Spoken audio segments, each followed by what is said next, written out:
नमस्कार दोस्तों, स्वागत है चैनल पर की बड़ी खबर के साथ। एक बार के सामने मौजूद जहां पर चलेंगे सबसे पहले और बड़ी अपडेट में आपको बताएंगे मोदी सर ने मामले को लेकर राहुल गांधी की याचिका पर सुप्रीम कोर्ट ने सुनवाई करते हुए पूर्णेश मोदी को 10 दिन में जवाब देने के नोटिस जारी कर दिया है। दोस्तों इसी के साथ में इंडिया गठबंधन के लोग क्या मणिपुर का दौरा करने वाले हैं? ममता बनर्जी ने सारे विपक्ष के मुख्यमंत्रियों से बातचीत करनी शुरू कर दी है। दोस्तों बताएंगे किन किन मुख्यमंत्रियों से बातचीत की गई है। साथ साथ राज्यसभा के अंदर मणिपुर मामले को लेकर बीजेपी सरकार से सवाल पूछने पर जोरदार बवाल एक बार फिर से हुआ है। बताएंगे आपको विपक्ष और बीजेपी के बीच में किन मुद्दों को लेकर आपसी तकरार है दोस्तों। और प्रियंका गांधी ने ग्वालियर में जाकर ज्योतिरादित्य सिंधिया को लेकर ऐसा क्या कहा जिसे सुनकर लोग कह रहे हैं कि कांग्रेस पार्टी सिंधिया को कोई चुनौती ही नहीं मानती है। बताएंगे क्या है पूरा मामला दोस्तों। वहीं पर राजस्थान सरकार की ओर से एक बड़ा कानून पास किया गया है, जनता को बड़ी राहत मिलने वाली है। और कर्नाटका में साथ आए बीजेपी और जेडीएस, खुद पूर्व मुख्यमंत्री HD कुमारस्वामी ने दिया है जवाब। बताएंगे दोस्तों क्या कुछ उन्होंने कहा है। वहीं पर मणिपुर हिंसा मामले को लेकर एक न्यूज को दूसरे न्यूज से मिक्सअप करके अब्दुल खान नाम के व्यक्ति को आरोपी बनाने की कोशिश की गई है, जिसके बाद मामले पर जांच पड़ताल के बाद बीजेपी के नेताओं की पोल खुली है दोस्तों, और पोस्ट को डिलीट भी करना पड़ा है। साथ ही साथ उत्तर प्रदेश से नीतीश कुमार के चुनाव लड़ने की संभावनाओं को और ज्यादा बल मिला है। बताएंगे किस मामले के बाद ये जानकारी आई है दोस्तों। और RLD के टिकट पर भीम आर्मी के चीफ लड़ सकते हैं चुनाव। साथ साथ भारतीय जनता पार्टी के सांसद ब्रजभूषण शरण सिंह की तस्वीर को लेकर TMC की महिला सांसद जोरदार तरीके से भड़की, लगाया जोरदार फटकार। बताएंगे क्या कुछ और भी कहा गया है दोस्तों। एक एक करके चलेंगे सभी बड़ी अपडेट की तरफ, लेकिन उससे पहले अगर आप भी मानते हैं कि मणिपुर के अंदर बीजेपी सरकार की विफलता पर सारे विपक्षी पार्टियों को एकजुट होकर विरोध करना चाहिए, बीजेपी सरकार को बर्खास्त करने की मांग करनी चाहिए, तो इस वीडियो को लाइक करके लाल बटन दबाकर चैनल को सब्सक्राइब करके बेल आइकन दबाकर कमेंट बॉक्स में जय हिंद जय भारत जो लिखेगा दोस्तों। चलते हैं सबसे पहले और बड़ी अपडेट की तरफ, जहां पर मोदी सर ने मामले को लेकर राहुल गांधी की याचिका पर सुप्रीम कोर्ट में सुनवाई हुई है। मानहानि मामले में दोष सिद्ध होने पर रोक लगाने से इंकार के गुजरात हाईकोर्ट के फैसले के खिलाफ सुप्रीम कोर्ट में सुनवाई चल रही है। कोर्ट ने पूर्णेश मोदी को नोटिस जारी किया है, जिस पर 10 दिनों में जवाब देने के लिए कहा गया। मामले पर अगली सुनवाई 10 अगस्त 2023 को होगी। सुप्रीम कोर्ट ने गुजरात हाईकोर्ट के आदेश को चुनौती देने वाली कांग्रेस पार्टी के नेता राहुल गांधी की याचिका पर गुजरात सरकार और अन्य को नोटिस जारी किया है। मोदी सर ने केस मामले को लेकर कांग्रेस पार्टी को फैसले को बदलवाना ही पड़ेगा, क्योंकि 2024 के चुनाव नजदीक आते जा रहे हैं और राहुल गांधी को चुनाव लड़वाने के लिए उनके खिलाफ की गई कार्रवाई को स्थगित करवाना पड़ेगा। देखते हैं दोस्तों किस तरीके की अपडेट आगे निकलकर सामने आती है। साथ साथ मणिपुर हिंसा को लेकर राज्य सरकार जहां पर एक और बड़े बड़े दावे कर रही है और भारतीय जनता पार्टी के मुख्यमंत्री राज्य में शांति बहाल करने को लेकर अपने तरीके के दावे कर रहे हैं, लेकिन ये सारे दावे फेल हैं। इसके बाद पश्चिम बंगाल की मुख्यमंत्री ममता बनर्जी ने दिल्ली के CM अरविंद केजरीवाल से मणिपुर जाने को लेकर बात भी की है। TMC की चीफ ममता बनर्जी ने जानकारी देते हुए बताया है कि वह राज्य का दौरा करने के लिए अन्य राज्यों के मुख्यमंत्रियों से लगातार बातचीत कर रहे हैं। उन्होंने कहा कि मैंने एक और मुख्यमंत्री से बात किया है, धीरे धीरे सारे मुख्यमंत्रियों की संख्या बढ़ाकर हम लोग मणिपुर में एक साथ जाएंगे और बीजेपी सरकार की विफलता को जनता के सामने रखेंगे। देखते हैं दोस्तों कितने और मुख्यमंत्री जो इंडिया गठबंधन से जुड़े हुए हैं एकजुट होकर मणिपुर का दौरा करेंगे, क्योंकि ये बात तो तय है कि मुख्यमंत्रियों के मणिपुर का दौरा करने के बाद बीजेपी सरकार पर जोरदार दबाव बनेगा। साथ साथ मानसून सत्र के दूसरे दिन यानी बीते दिन राज्यसभा की शुरुआती कामकाज के बाद एक बार फिर से बवाल देखने को मिला। कांग्रेस पार्टी समेत अन्य विपक्षी दलों ने राज्यसभा में मणिपुर की स्थिति पर चर्चा करने के लिए राज्यसभा के चर्चा नियम 267 के तहत चर्चा कराने की मांग की है। सरकार इस पर शॉर्ट डिस्कशन कराने के लिए तैयार हो रही है दोस्तों, यानी सरकार का कहना है कि मणिपुर हिंसा मामले पर शॉर्ट डिस्कशन करिए, लेकिन विपक्षी एकता का मानना है कि 267 नियम के तहत पूरे काम को एक तरफ करके मणिपुर हिंसा पर चर्चा होनी चाहिए और सारे नेताओं को मौका मिलना चाहिए जो विपक्ष के मुख्य नेता है अपनी बात रखने का। सरकार इस मामले पर कन्नी काटने की कोशिश कर रही है दोस्तों। यही बड़ा कारण है कि 2 दिन से लगातार प्रदर्शन हुए हैं और सदन की कार्रवाई नहीं चल पाई। और ऐसे में अगर 2 दिन में से एक दिन मणिपुर पर चर्चा करा दी गई होती तो आज 2 में से एक दिन सरकार अपने मनमर्जी के काम करवा चुकी होती और विपक्ष के साथ में भी किसी तरीके का कोई खींचतानी नहीं होता। साथ साथ कांग्रेस पार्टी के सांसद जयराम रमेश ने कहा कि इंडिया पार्टियों ने एक बार फिर से प्रधानमंत्री मोदी को संसद में भाषण देने के लिए कहा है। जयराम रमेश ने जानकारी दी है कि 3 महीने से लगातार हिंसा चल रही है, प्रधानमंत्री को दोनों सदनों में आकर जवाब देना चाहिए। लगातार ये मांग की जा रही है, लेकिन भाजपा के लोग इस मांग को मानने के लिए तैयार नहीं हो रहे हैं और इसीलिए विपक्ष विरोध भी कर रहा है। साथ साथ बिहार के मुख्यमंत्री नीतीश कुमार के आगामी लोकसभा चुनाव यूपी से लड़ने की अटकलों को पंख लगने लगे हैं। JDU के उत्तर प्रदेश इकाई के नेताओं ने चुनाव लड़ने की मांग को और तेज कर दिया है। यूपी का संगठन चाहता है कि नीतीश कुमार चुनाव लड़े और एक बड़ा मैसेज दे। JDU के राष्ट्रीय परिषद की बैठक में ये मुद्दा उठाया गया था, जिसे यूपी के संयोजक सत्येंद्र पटेल ने उठाया। फिर इस मामले को और हवा मिली जब JDU के राष्ट्रीय अध्यक्ष ललन सिंह ने कहा कि बिहार के मुख्यमंत्री चुनाव कहां से लड़ेंगे, इस पर अभी कुछ कुछ कहना जल्दबाजी है, लेकिन कुछ कार्यकर्ताओं ने जेडीयू के राष्ट्रीय परिषद की बैठक में ये मुद्दा उठाया था। उनकी इच्छा है कि वो यूपी के फूलपुर, मिर्जापुर कहीं से भी चुनाव लड़े। कुछ कार्यकर्ताओं का मानना है कि उनको अम्बेडकर नगर से चुनाव लड़ना चाहिए, ये कार्यकर्ताओं की भावना है, लेकिन इस पर समय से पहले कुछ कहना उचित नहीं है। जेडीयू के कुछ पदाधिकारियों नीतीश कुमार को फूलपुर से चुनाव लड़ने की एक बार फिर से मांग करते हुए कहा है कि नीतीश कुमार जी को इस पर विचार करना चाहिए, क्योंकि इस क्षेत्र के अंदर ज्यादातर कुर्मी वोटर है और नीतीश कुमार भी कुर्मी समाज से आते हैं। उनका प्रतिनिधित्व करने के लिए नीतीश कुमार जी को आना चाहिए फूलपुर के अंदर। अगर नीतीश कुमार प्रचार करने के लिए आने की जगह चुनाव लड़ने का फैसला लेते हैं तो इससे ज्यादा प्रभाव पड़ेगा, आसपास की कम से कम 10 सीटों पर फर्क पड़ेगा और विपक्ष के वोट बैंक में काफी गोलबंदी देखने को मिलेगी, इसमें कोई दो राय नहीं है। साथ साथ दोस्तों, प्रियंका गांधी पहुंची थी मध्य प्रदेश। लोगों को लगा कि ग्वालियर के अंदर है तो ज्योतिरादित्य सिंधिया पर निशाना साधेगी, लेकिन प्रियंका गांधी ने एक ऐसी बात कह दी जो लोगों के दिलों को छू गई। उन्होंने कहा कि पिछले 2 महीनों से मणिपुर जल रहा है, घरों में आग लगाई जा रही है, महिलाओं के साथ भयावह अत्याचार हो रहा है, लेकिन प्रधानमंत्री 77 दिन में एक शब्द नहीं बोले। लेकिन विपक्षी दबाव के बाद और वीडियो वायरल होने के बाद प्रधानमंत्री को मजबूरी में मणिपुर पर 30 सेकंड का बयान देना पड़ा है। इसके बाद उन्होंने कहा कि अगर मैं चाहूँ तो 10 मिनट प्रधानमंत्री मोदी, 10 मिनट शिवराज सिंह चौहान और 10 मिनट ज्योतिरादित्य सिंधिया पर बोल सकती हूँ, लेकिन मैं आज आपके बारे में बात करना चाहती हूँ। आज मैं महंगाई पर बात करना चाहती हूँ, क्योंकि कांग्रेस को आपकी फिक्र है। प्रियंका गांधी ने शिवराज सरकार की नीति और नीयत पर सवाल उठाते हुए कहा कि पैसों से खरीदी गई सरकार भ्रष्टाचार घोटाले ही करेगी, जैसा ये लोग कर रहे हैं। यानी प्रियंका गांधी के बयान के बाद ये बातें तो स्पष्ट हो गई है कि कांग्रेस पार्टी ज्योतिरादित्य सिंधिया पर कोई टिप्पणी भी नहीं करना चाहती है। इसके पीछे बड़ा कारण ये है कि कांग्रेस पार्टी ग्वालियर क्षेत्र के अंदर काफी मजबूत है और सिंधिया को निशाने पर लेकर वोटों को पोलराइज करने की जगह कांग्रेस पार्टी मुद्दों के आधार पर राजनीति करना चाहती है। कर्नाटका और हिमाचल प्रदेश में भी इसी तरीके की राजनीति हुई थी दोस्तों। कांग्रेस पार्टी ने पर्सनल अटैक करने की जगह जनता से जुड़े मुद्दे उठाए थे और प्रियंका गांधी ने इसी राजनीति को आगे बढ़ाते हुए कहा है कि वो 10-10 मिनट का कोई भाषण किसी नेता पर नहीं देंगे, बल्कि लोगों के मन की बात करेगी, महंगाई की बात करेंगे, सिलेंडर के दामों पर बात करेंगे, बेरोजगारी, भ्रष्टाचार, पेपर लीक पर बात करेंगे। और कांग्रेस पार्टी की ये राजनीति परखी हुई राजनीति है। कर्नाटका के अंदर भी कांग्रेस पार्टी ने पर्सनल अटैक करने की जगह मुद्दों के आधार पर चुनाव लड़ा और दोस्तों आप लोगों ने नतीजा देखा किस तरीके का रहा है। इसीलिए कांग्रेस पार्टी फिर से मध्य प्रदेश में इसी मुद्दे पर आगे बढ़ रही है। साथ साथ कमलनाथ के मीडिया एडवाइजर पीयूष बबेले की ओर से कहा गया कि श्रीमती प्रियंका गांधी जी की जन आक्रोश रैली का आशातीत सफलता और जनसभा में उमड़े जन समुद्र के बाद भाजपा दहशत में है। बीजेपी के अध्यक्ष जेपी नड्डा का भोपाल में दौरा होने वाला था, जिसे रद्द कर दिया गया है। भाजपा में आजकल रद्द करने की परंपरा चालू हो गई है। प्रधानमंत्री मोदी शाह के बाद जेपी नड्डा का कार्यक्रम रद्द हुआ है। देखते जाइए, बीजेपी रद्दी बनने वाली है इस तरीके की रद्द करके यात्राएं। रुक करते हैं राजस्थान की एक और अपडेट का। राजस्थान विधानसभा चुनाव से पहले राजस्थान की अशोक गहलोत सरकार ने मास्टर स्ट्रोक चलते हुए न्यूनतम आय गारंटी बिल पास कर दिया है। गहलोत सरकार ने बेरोजगारों के लिए न्यूनतम गारंटी शुदा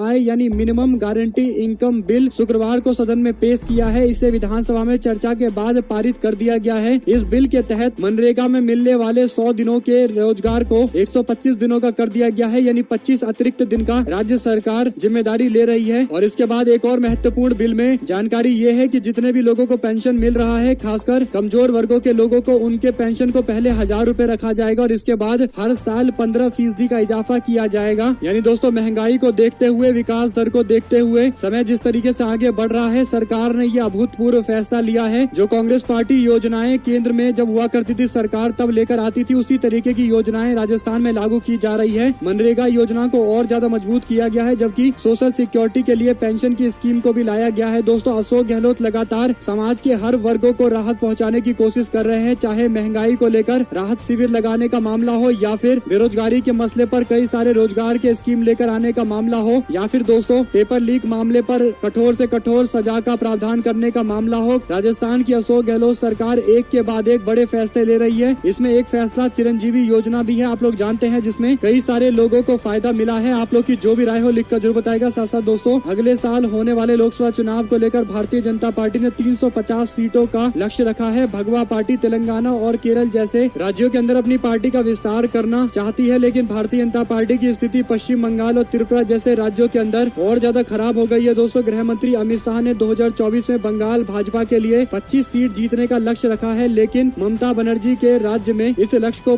पाना काफी मुश्किल है। बता दें आपको कि बीजेपी की सीटों की संख्या 18 से घटकर 8 पर आने की संभावनाएं हैं। हालांकि इन सब के बीच भले ही वह 2019 के अपने प्रदर्शन को बरकरार रखी है, जब उसे अपने दम पर 3 सीटों का विशाल लक्ष्य हासिल हुआ था, लेकिन बंगाल में बीजेपी की सीटें घटना लगभग तय बताई जा रही है। आपको बता दें कि सीताराम येचुरी और राहुल गांधी को पश्चिम बंगाल के मुख्यमंत्री ममता बनर्जी के साथ एक मंच पर देखा गया है, जिसके बाद कहा जा सकता है कि टीएमसी के साथ सीपीएम पार्टी और कांग्रेस पार्टी भी आकर खड़ी हो सकती है। दोस्तों, बड़ी बात यह है कि अधीर रंजन चौधरी को कांग्रेस पार्टी प्रदेश अध्यक्ष के पद से हटाकर किसी और को जिम्मेदारी देना चाहती है, क्योंकि अधीर रंजन चौधरी टीएमसी को लेकर काफी ज्यादा एग्रेसिव रहते हैं और पार्टी चाहती है कि एक ऐसे नेता को जिम्मेदारी दी जाए जो टीएमसी के साथ कांग्रेस पार्टी का समन्वय करवा सके। और अगर बंगाल में ऐसा होता है तो 14 सीटों का नुकसान बीजेपी को बताया जा रहा है। जो एनालिसिस सामने आया है दोस्तों, उसमें ये दावा किया गया है। आपको बता दें कि न्यूज 18 ने सभी राजनीतिक दलों के 2019 के आंकड़ों को लेकर जब जानकारी इकट्ठा की तो उनको पता चला कि 14 ऐसे संसदीय सीट है जहां पर अगर विपक्षी एका के वोटों को जोड़ दिया जाए तो वो बीजेपी से काफी आगे निकल जाएंगे। बंगाल को लेकर ये अपडेट है दोस्तों। साथ साथ पिछले कुछ समय से कर्नाटका में बीजेपी और जेडीएस के बीच गठबंधन की अटकलों को लेकर अब जेडीएस के नेता और पूर्व मुख्यमंत्री एच.डी. कुमारस्वामी ने आखिरकार अपनी बातें स्पष्ट करते हुए कहा कि उनकी पार्टी ने राज्य के हित में बीजेपी के साथ विपक्ष के रूप में मिलकर काम करने का फैसला किया है। कुमारस्वामी ने बताया कि पार्टी सुप्रीमो और पूर्व प्रधानमंत्री एच.डी. देवेगौड़ा ने उन्हें पार्टी के संबंध में कोई भी अंतिम फैसला लेने के लिए अधिकृत किया है। हालांकि उन्होंने कहा कि गठबंधन के बारे में बात करने के लिए अभी भी समय है। बीजेपी और जेडीएस दोनों विपक्षी दल है, इसलिए राज्य के हित में एक साथ काम करने पर फैसला लिया गया है। साथ साथ दोस्तों, मणिपुर में महिला के साथ हुए अभद्र व्यवहार को लेकर जहां पर एक और बीजेपी सरकार पर सवाल खड़े किए जा रहे हैं दोस्तों, तो दूसरी ओर प्रोपेगेंडा चलाने का एक नया ही तरीका ढूंढा गया। एएनआई की ओर से 9:47 पर 20 तारीख को एक ट्वीट किया गया। इसमें दावा किया गया कि एक कैडर का व्यक्ति गिरफ्तार किया गया है, यानी पीपल्स रिवोल्यूशनरी पार्टी खांगलीपेक, जिसे PREPAK कहा जाता है, उसका एक व्यक्ति गिरफ्तार हुआ है जिसका नाम अब्दुल हलीम है, जिसे इम्फाल ईस्ट से गिरफ्तार किया गया। और इसके बाद दावा किया गया कि ये व्यक्ति उन 3 मेन अपराधियों में से एक है जिनके ऊपर आरोप लगा था महिलाओं को किडनैप करने और गैंगरेप करने का। यानी दोस्तों, मणिपुर को लेकर जो वीडियो वायरल थी उससे इस मामले को लिंक करके पोस्ट किया गया। बड़ी बात यह है कि इस व्यक्ति का नाम अब्दुल हलीम था, तो बीजेपी के लोगों ने जमकर शेयर भी किया है। भारतीय जनता पार्टी के नेता तेजिंदर सिंह बग्गा ने दावा कर दिया कि मणिपुर के हिंसा मामले को लेकर अब्दुल खान नाम के व्यक्ति को गिरफ्तार किया गया है। इसके बाद कई सारे और भी लोगों ने पोस्ट कर दिया दोस्तों। हालांकि एएनआई ने अपने पोस्ट को डिलीट कर दिया था। इसके बावजूद ये फेक न्यूज ऐसे फैला जैसे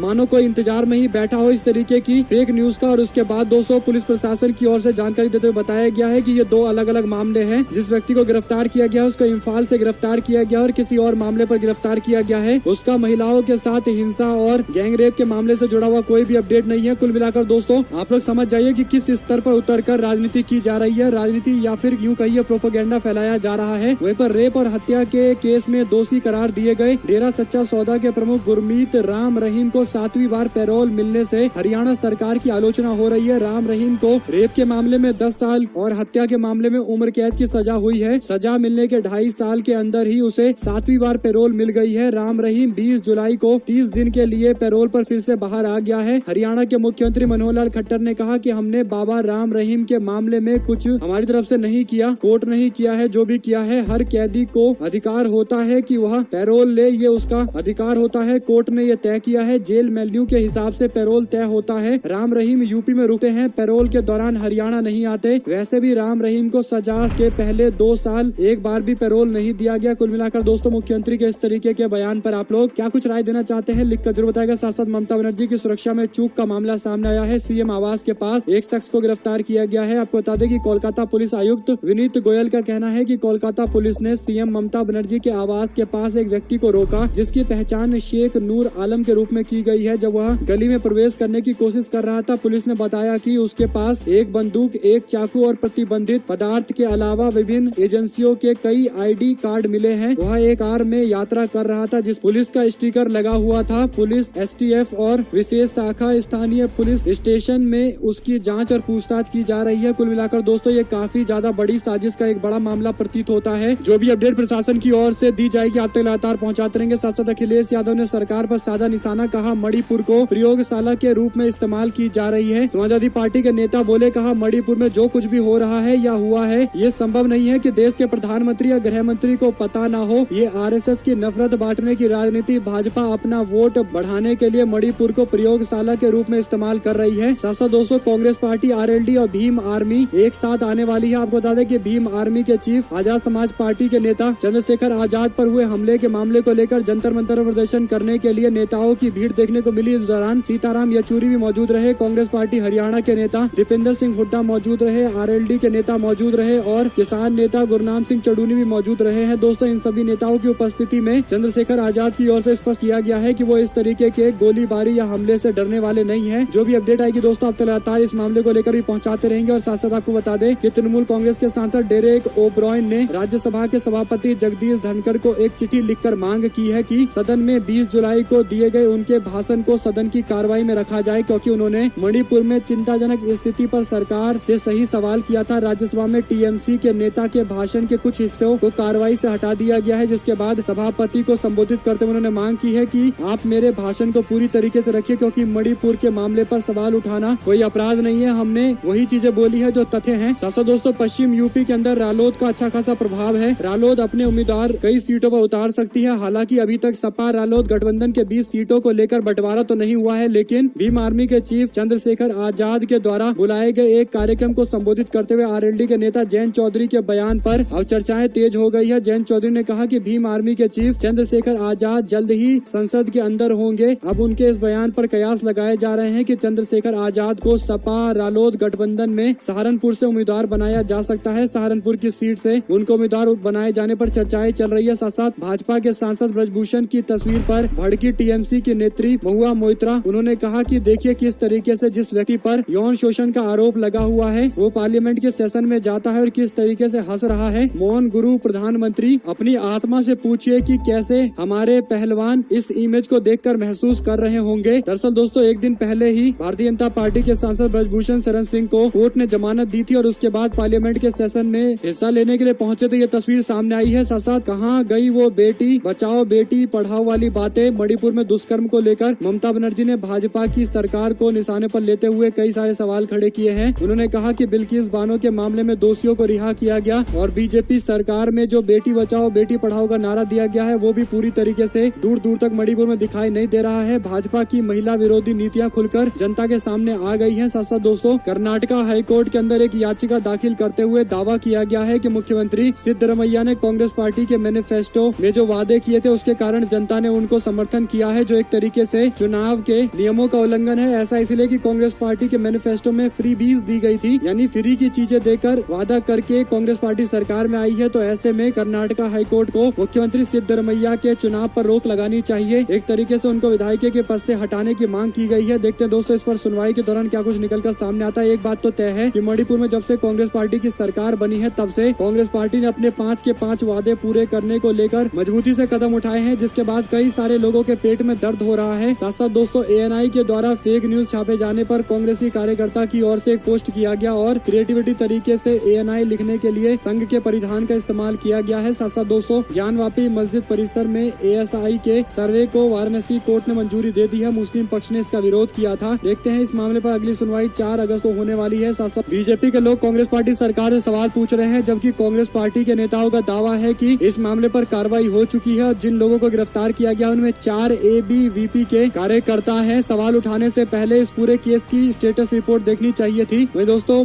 मणिपुर में महिलाओं को निर्वस्त्र कर घुमाने और उत्पीड़न के खौफनाक मंजर के बाद अब वीरेंद्र सिंह ने एक और ट्वीट करते हुए कहा है कि उन 2 महिलाओं के प्रति मेरी संवेदनाएं हैं जिसके साथ बेहद अपमानजनक और अमानवीय कृत हुआ है। घटना से संबंधित वीडियो सामने आने के बाद उन्होंने कहा कि पुलिस कार्रवाई कर रही है। इसके बाद उन्होंने कहा कि राज्य के अंदर सैकड़ों ऐसी घटनाएं हुई है। दोस्तों, यानी मणिपुर की भयावह स्थिति को आप समझ सकते हैं। मणिपुर के मुख्यमंत्री भी अब बता रहे हैं किस तरीके की भयावह स्थिति है। सैकड़ों मामले सामने आए हैं। आप लोग की जो भी राय हो लिखकर जरूर बताएगा। साथ साथ मणिपुर में महिलाओं को नग्न घुमाने का वीडियो वायरल होने के बाद देश में आक्रोश है। दूसरी ओर अब न्यूज एजेंसी पीटीआई द्वारा ट्वीट किए गए एक वीडियो के अनुसार वीरेंद्र एन सिंह ने कहा कि हम घाटी और पहाड़ी दोनों जगह पर राज्यों के लोगों को एकजुट करके निंदा कार्यक्रम की घोषणा करते हैं। राज्य के लोग महिलाओं को मां मानते हैं। कुछ शरारती तत्वों ने जो किया है उससे हमारे राज्य की छवि खराब हुई है। हालांकि मुख्यमंत्री ये नहीं बता पा रहे कि उनसे हिंसा अभी तक कंट्रोल क्यों नहीं हो पा रही। साथ साथ दोस्तों, सुप्रीम कोर्ट के जस्टिस राहुल गांधी के डिफेमेशन के मामले पर सुनवाई कर रहे थे और इस दौरान उन्होंने एक ऐसी बात कही है जो अब चर्चा का विषय है। Justice VR. गवई ने कहा कि मेरे पिता कांग्रेस पार्टी से जुड़े हुए थे। वो कांग्रेस पार्टी के सदस्य नहीं थे लेकिन उससे जुड़े हुए थे। सिंघवी जी, आप भी कांग्रेस पार्टी के साथ 40 साल से ज्यादा समय से हैं और मेरे भाई अब भी राजनीति में है और कांग्रेस पार्टी में है। कृपया आप लोग फैसला ले कि मुझे इस सुनवाई में शामिल करना चाहते हैं या नहीं करना चाहते। दरअसल दोस्तों, राहुल गांधी को लेकर जो सुनवाई हो रही है कोर्ट में, खासकर मोदी सरनेम के डिफेमेशन डिफेमेशन से जुड़े हुए मामले को लेकर तो जज का कहना है कि क्योंकि उनके परिवार के लोग कांग्रेस पार्टी से जुड़े हुए हैं तो वकील आपस में मिलकर तय करे कि क्या जज को सुनवाई करनी चाहिए या किसी और जज को मौका देना चाहिए। देखते हैं वकील एकजुट होकर क्या फैसला लेते हैं। दोस्तों वहीं पर लोक जनशक्ति पार्टी के अध्यक्ष चिराग पासवान ने हाल ही में कहा था कि 2024 का चुनाव वो हाजीपुर निर्वाचन क्षेत्र से लड़ेंगे। इस पर उनके चाचा पशुपति पारस ने फिर से स्पष्ट कर दिया है कि भतीजे नहीं, वो हाजीपुर से चुनाव लड़ेंगे, यानी पशुपति पारस खुद चुनाव लड़ना चाहते हैं। दोस्तों दोनों के बीच में अभी भी टकराव हाजीपुर सीट को लेकर जारी है, क्योंकि हाजीपुर वो सीट है जहां से पासवान परिवार के सबसे बड़े नेता रामविलास पासवान चुनाव लड़ते थे और जो भी इस सीट पर दावेदारी ठोकेगा और जो भी चुनाव लड़ेगा उसे ही अगला